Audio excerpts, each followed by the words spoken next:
Fellow St. Lucians, this is Open Mic, and we are back here once more time. And my guest today is Mr. Richard Peterkin, who needs no introduction whatsoever.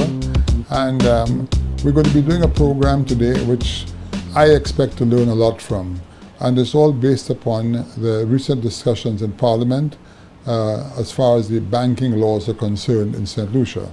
Many St. Lucians may not be aware of the fact that for years, the legal system and the bankers themselves have been somewhat perturbed by the foreclosure, should I say, legalities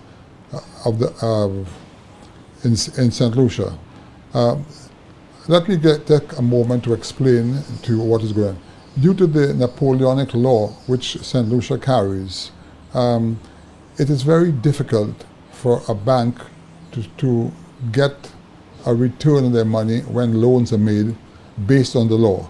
Although a mortgage can be taken out, yet when it goes to court, after the court has made their judgment, it takes a considerable length of time in which the bank can redeem the property.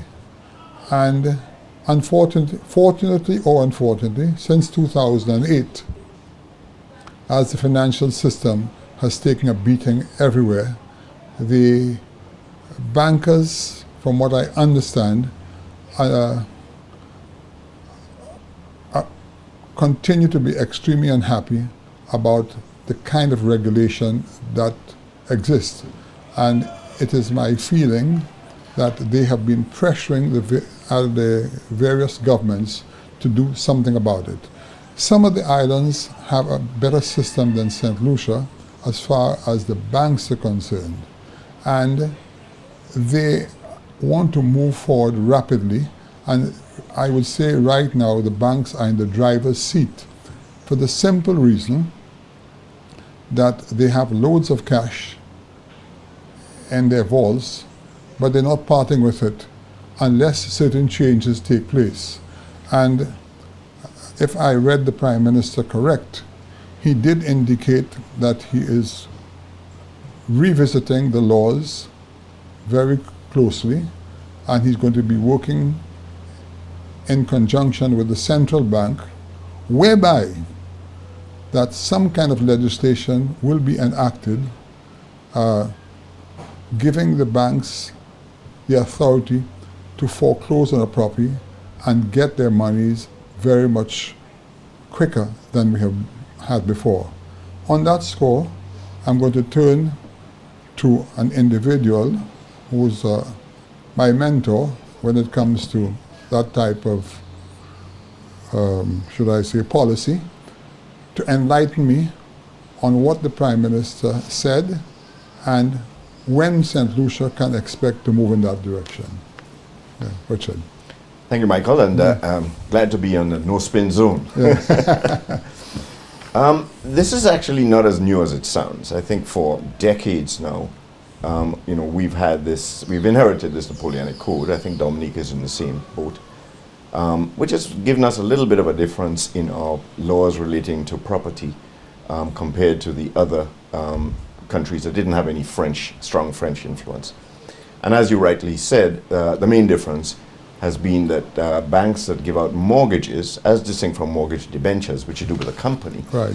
But you do a mortgage, a plain mortgage, if somebody is buying a house and you give them a mortgage, and that person, for whatever reason, does not pay the mortgage, the banks can go to the courts, get a judgment.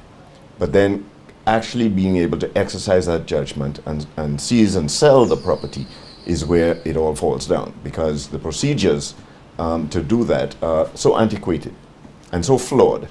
They've not found a way to improve it, and it's meant that in some cases it takes banks up to 7 years to be able to get that back. That's not generally good for a banking system. Correct. Because it means that money gets tied up, and the banks cannot use that money to lend to other people. Correct. And in some cases, those people who are crooked find ways and means of holding on to property that they really and truly don't deserve to. Correct. And so they have been persistently, and the chamber as well, trying to get government to amend the legislation. It's not that difficult. Quebec had the same thing. Quebec amended it. The Australian government years ago offered to help us to do it, and it appears that for various reasons nobody was in a hurry to go about, and one of it is political. The politicians don't like the word on the street that they're helping the big banks to seize and sell people's homes, and so it's something that that generally politicians of all stripes will be a little slow in making sure that those changes that they're done in a conservative way. Anyway, what happened was in 2008, when you had the global recession, it brought this matter to the front, made you realize that this is becoming a real problem, has to be changed. The central bank said that, listen, one of the fundamental things we have to do in the OECS is to restructure and consolidate our banking sector, and so they looked at a number of things that needed to be done in order to do that. And after many meetings of the Monetary Council, they've now all agreed to go through a kind of a three-step process. The first, which just happened in the House, means amending the Banking Act to put certain nothing major really, just tightening up the banking acts and on a more regional basis, tying it in with ECCB. Without cutting you short, Richard, has St. Lucia taken the lead, or as far as you know, or all the other? No, this is clearly a regional. Monetary Council is made up of the financial ministers of all of the countries. That's right. They're like the board of directors. Exactly. Okay. And so these are things that could not be done without everybody agreeing. OECS, like CARICOM, has almost like that unanimity rule. So they've all agreed to do this. But bear in mind that St. Lucia has the biggest task because we have to amend our laws, whereas a lot of the others don't necessarily have to amend the laws to the same extent. Okay. So St. Lucia has, in a sense, taken the lead in saying, all right, we've got more to do. We'll start the process now. And this is the other sad factor.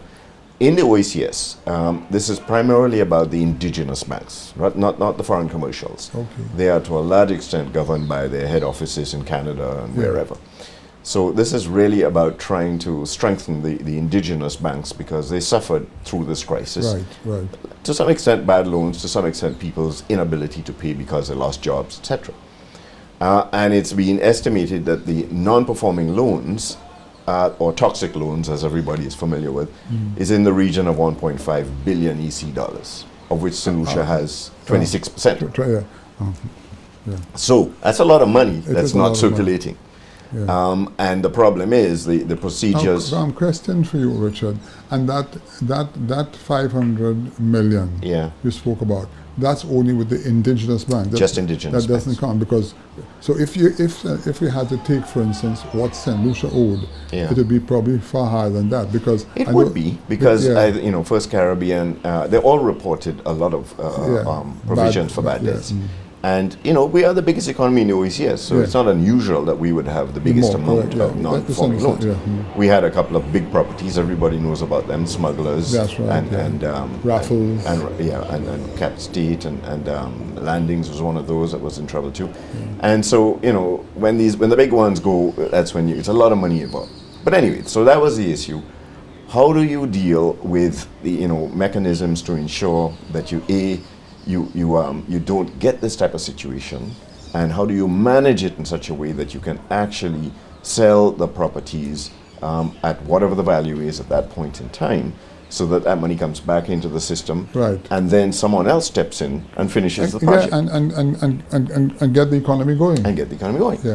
And so that has been the big issue. They've talked about it for some time. They've brought in the World Bank, the IMF, and they've all offered to help to restructure.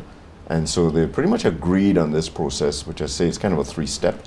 One where you just amend the banking acts, which are similar instruments throughout the region, and you make them even more cohesive and more coherent and tying in with each other. But tell me something, Richard. Watching the Prime Minister, he seemed very serious in what he wanted to do. But with all his seriousness, at best, what period of time are you looking at for this sort of new decision to kick in? For all of it to happen, probably is going to take at least a couple of years to get all the instruments in place. And then after that, the length of time it may take to sell properties. I mean, look how long Paradis has been sitting there. Yes. There's a liquidator now. He can't find a buyer. I know. So there's no magic in this. It doesn't mean to say that because they've done this, they're suddenly going to be able to get money in. Yeah, right. But what it really does mean, it makes it more difficult for this to happen again. Yes. And it also finds a mechanism whereby, on a regional basis, we can build up the expertise in order to have the valuations and have the the other legal and other things that you need in order to make sure these properties move on. Yeah. But so but question for you, which we will deal with in the second stage of our program, because Right. we're just about to come. Let's give you some time to think about it. What is let us assume it takes 2 to 3 years for this act to kick in. Can you see the indigenous banks or other banks becoming a little more liberal while they're waiting, even though that's going to happen? You'll answer me when we come back. This is Open Mic. This is the end of the first segment of our program. We'll be right back.